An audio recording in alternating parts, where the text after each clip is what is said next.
போதும், சந்தோஷம், கவலைப்படாம. நான் எதிர்பார்க்கல வரல. ஆனால் உலகில் நம்மை உயிரினும் மேலாக பாதுகாத்து வளர்த்து உயர்த்திவிட்ட பெற்றோரை நாம் வளர்ந்து ஆளான பின்னே அவர்களை சுமை என நினைத்து தூர விலக்கி வைத்து நடக்கும் போது அந்த வயதான தாய் தந்தையருக்கு ஏற்படும் மனவழிதான் உலகிலேயே கொடுமையிலும் கொடுமையாகும். அப்போ உங்களுக்கு பிள்ளைகள் இந்த ஊர்ல இருக்கா? நீங்க பிள்ளைகள் பிள்ளைகள் உங்களுக்கு இதுக்கு வாரங்க கூட பிறந்தா கழிக்கிறாங்களா? இருக்காங்க. யாரும் உங்களோட தொடர்பு கொள்றாங்களா? இல்லை. பெற்றெடுத்த பிள்ளை செல்வங்களால் வயதான பெற்றோர்கள் புறக்கணிக்கப்பட்டு வயோதிபர் இல்லங்களில் அவர்கள் சேர்க்கப்பட்டு வாழும் நிலை யாருக்குமே வரக்கூடாது. வந்தால் எவருமே அழக்கூடாது. அப்படி அழுதாலும் எந்த துயரமும் அகலப்போவதில்லை. என்றாலும் இதற்கெல்லாம் தீர்வு தேடி பல தியாக உள்ளங்கள் ஒன்று திரண்டு நிற்கும் நிலையம்தான் காத்தான்குடி முதியோர் இல்லம். நீங்களா? நான் தானே உங்களுக்கு கோல் எடுத்தேன், ஞாபகம் இருக்கா? பொத்துவிலிருந்து அவங்க தான் உங்களுக்கு ஞாபகம் இருக்கா? அஸ்ஸலாமு அலைக்கும். இங்கு தங்கி வாழும் ஒவ்வொரு ஜீவனும் தமது கண்களிலிருந்து வடிக்கும் சோகத் துளிகளில் நிறைந்திருப்பது ஏமாற்றமும் துரோகமும் தான். உங்களை பார்க்கறதுக்காக தான் நான் பொத்துவிலிருந்து வந்துக்கிறேன். பொத்துவில்.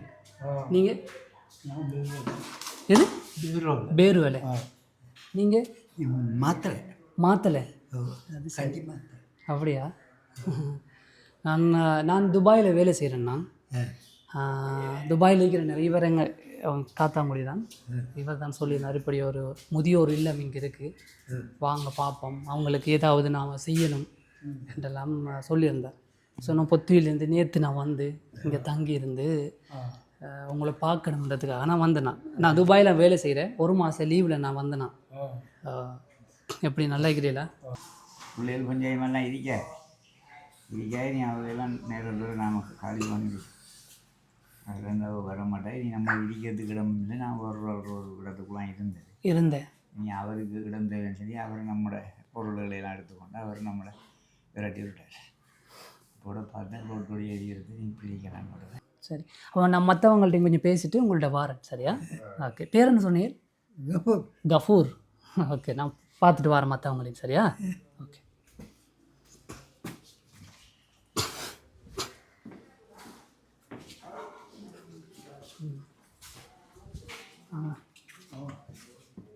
அஸ்ஸலாமு அலைக்கும்.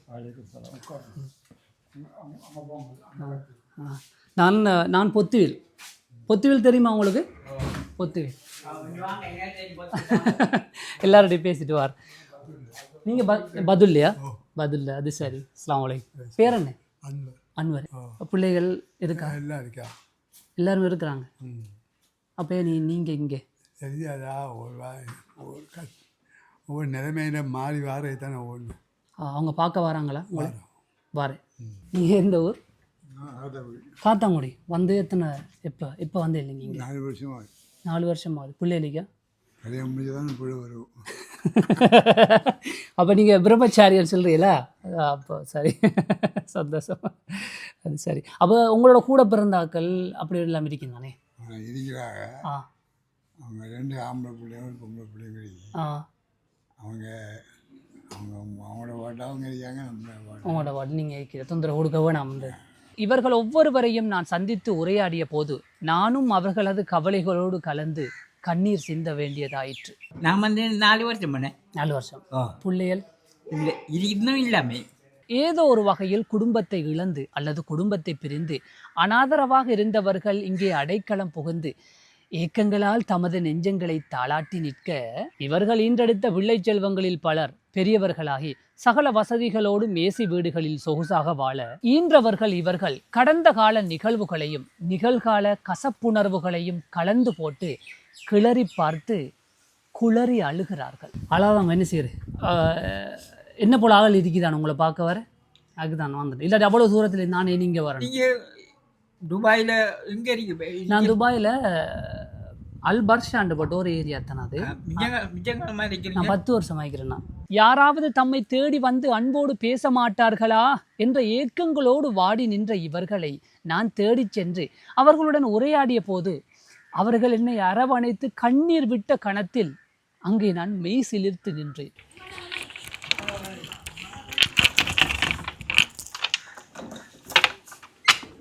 அஸ்ஸலாமு அலைக்கும். அஸ்ஸலாமு அலைக்கும். நான் பொத்துவில். நீங்கள் அப்புறம் இது நான் மைக் நீங்கள் பேசுகிறத கேட்குறதுக்கா? ஓகே. பேர் என்ன? SHM Salim. SHM Salim. வந்தப்போ நீங்கள் இங்கே வந்து எப்போ வந்தீங்க? I'm from Akurane. You're from Akurane. I'm an old mother, I'm an old boy. I can study well, but my father expired to look after my family, my mother, sister and all. So that I am here. Okay. Where did you study? I studied Dairakoi Master, English medium. English medium? Yes. Mathematics and distinction. அப்படியா? Science and Islam. Great. Then? You are Mr.?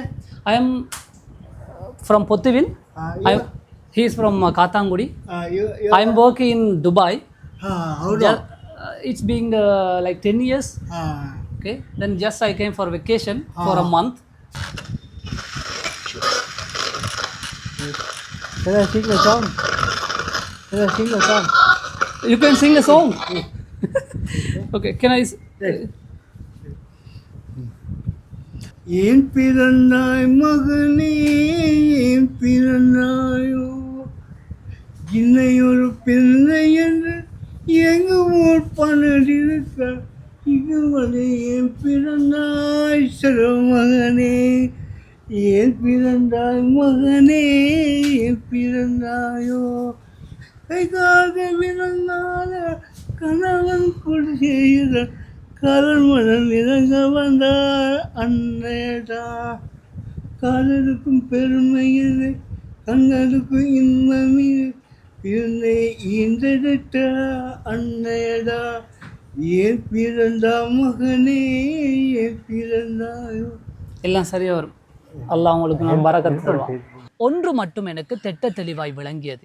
இவர்களின் தேவை தான் பெற்ற பிள்ளைகளின் அன்பு கலந்த ஆதரவும் பேரப்பிள்ளைகளின் பாச உணர்வுகளும் தமக்கு கிடைத்தாலே போதும் என்று எண்ணி வாழ்கிறார்கள். தார் இப்போ தார் உங்களுக்கு தாரத்துக்கு அதை நான் வந்திருக்கிறேன். நான் நீங்கள் ஏன் கை நீட்டணும்? அல்லாஹ் உங்களுக்கு ரஹ்மத் செய்வான். மர்ம நாளில் அல்லாஹ் உங்களுக்கு மர்ம நாளில் நல்ல சுவர்க்கத்தை தருவான். ஆமீன் ஆமீன். உதவி செஞ்சான். அதுக்காக தான் வந்துக்கிறேன் நான். இன்ஷா அல்லாஹ்.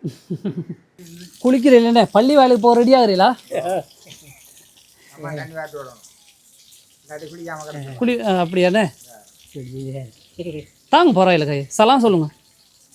அஸ்ஸலாமு அலைக்கும். முகமது மொய்தீன். எந்த ஊர் நீங்கள்? காத்தாங்குடியா? இப்போ இது மைக்கு நீங்கள் பேசுகிறது கேட்கணுன்றதுக்கா?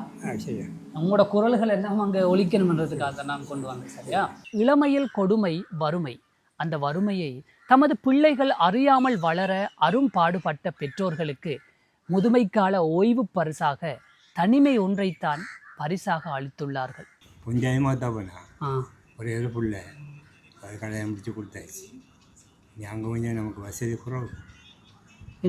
வசதி அட்டாச் பாத்ரூம் இல்லை, நம்ம காலையில் அப்போ அப்படியான வசதிகள் கொஞ்சம் குறவாக இருக்கிறதால அவங்களுக்கு சிரமத்தை கொடுக்கலான்ட்டு நான் அப்படியே பொம்பளை பிள்ளையா? பொம்பளை பிள்ளை. அப்போ நீங்கள் பொம்பளை பிள்ளை, நீங்கள் அவள் பிறந்த நேரம் இந்த வசதி எல்லாம் உங்கள்கிட்ட இருந்துச்சா? எல்லாம் இருந்துச்சு. எல்லா வசதியும் அவருக்கு கொடுத்தே தானே நீங்கள் அந்த இடம்? அப்போ ஏன் பெருத்தணும் உங்களுக்கு தரல?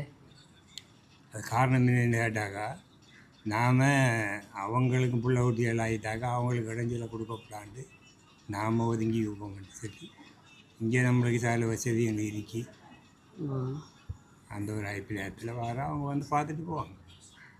அல்ஹம்துலில்லாஹ் அவங்கள டிஸ்டர்ப் பண்ணாமலுக்கு இருக்கணும்.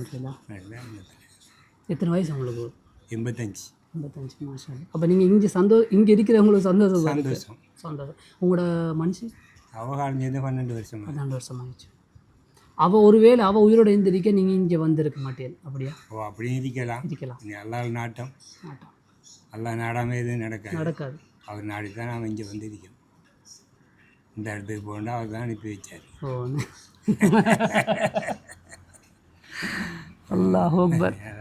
இள வயதில் தமது பிள்ளைகள் அனாதரவாக போய்விடக்கூடாது என்று எண்ணி ஆதரவாக வாழ்ந்த தாய் தந்தையரை இன்று வயோதிபர் இல்லத்தில் சேர்த்துவிட்டு அதனை பெருமையாக பேசுபவர்களும் இருக்கிறார்கள். பாலர் வகுப்பில் தம்மை மாணவர்களாக சேர்த்த பெற்றோரை அவர்களின் வயோதிப காலத்தில் முதியோர் இல்லத்தில் சேர்த்து கைமாறு செய்பவர்களும் இருக்கிறார்கள். வயோதிபர்களான தமது பெற்றோரை முதியோர் இல்லத்தில் தான் சேர்க்க வேண்டும் என்ற படிப்பினையை நம் பரம்பரைக்கு கற்றுக் கொடுக்கிறோம்.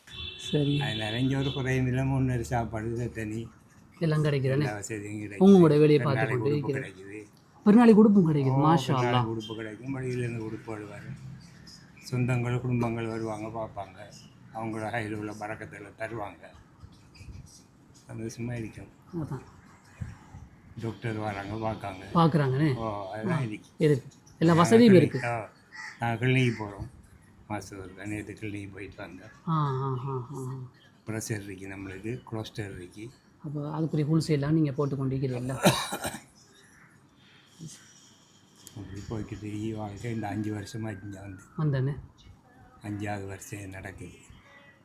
அப்போ இந்த இடத்த விட்டு வெளியில் நீங்கள் போகிறேன்னு சொன்னால் ஹாஸ்பிட்டலுக்கு தான் போவேன். அவ்வளோதான். வேறு வரங்கையும் போகல, வரங்கையும் போகிறேன்டா சொல்லிட்டு வந்து ஆட்கள் வந்து கொண்டு போகணும். ஆட்கள் சொந்தக்காரங்களை கூட்டிகிட்டு போகணும். கல்யாணம் காட்சி அப்படிலாம் போகும். வந்து சொல்லிவிட்டு இங்கே புக் இருக்கு, சைன் பண்ணிட்டு கொண்டு போகணும். கொண்டு போய் அவங்களோட பொறுப்பில் மறுபடியும் வந்து விடுவோம். அதான் இங்கே சிஸ்டம். நிறைய உதவிகள் இருக்குது இங்கே. எப்போவுமே இங்கே எந்த நேரம் 2-3 அரிசி 3 அரிசி வரும். 70 கிலோ, 10 கிலோ, 20 கிலோ, 25 கிலோ வந்து கொண்டே சாப்பாடு, கறி, மரக்கறி சாப்பிடும். இந்த ஊர் பணக்கார ஊர். இங்கே உள்ள மக்கள் கொண்டு வந்து கொடுத்தது. இலங்கை, துபாய், கத்தாங்குடி.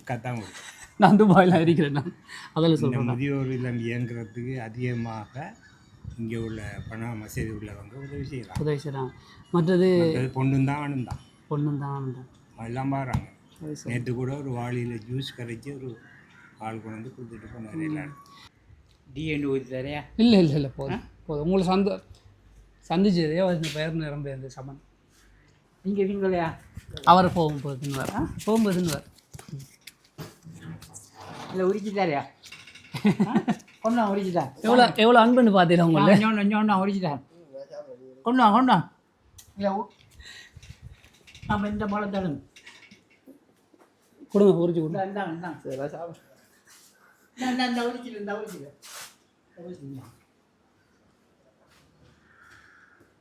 பார்த்தீங்களா ஸ்மித், எவ்வளோ அன்பு உங்களுக்கு?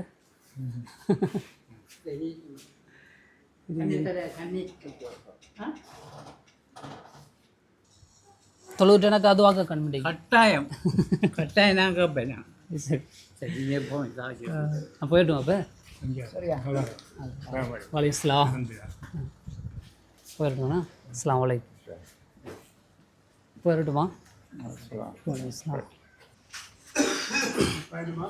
நான் போயிட்டு வரேன். என்ன வேறு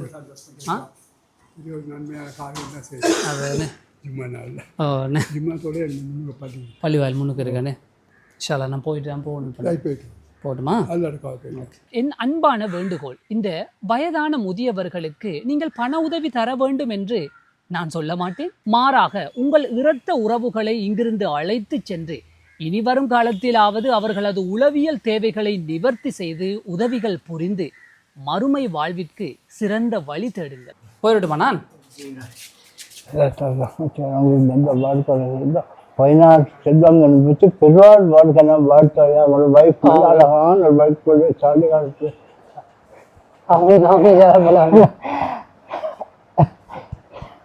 போதும்.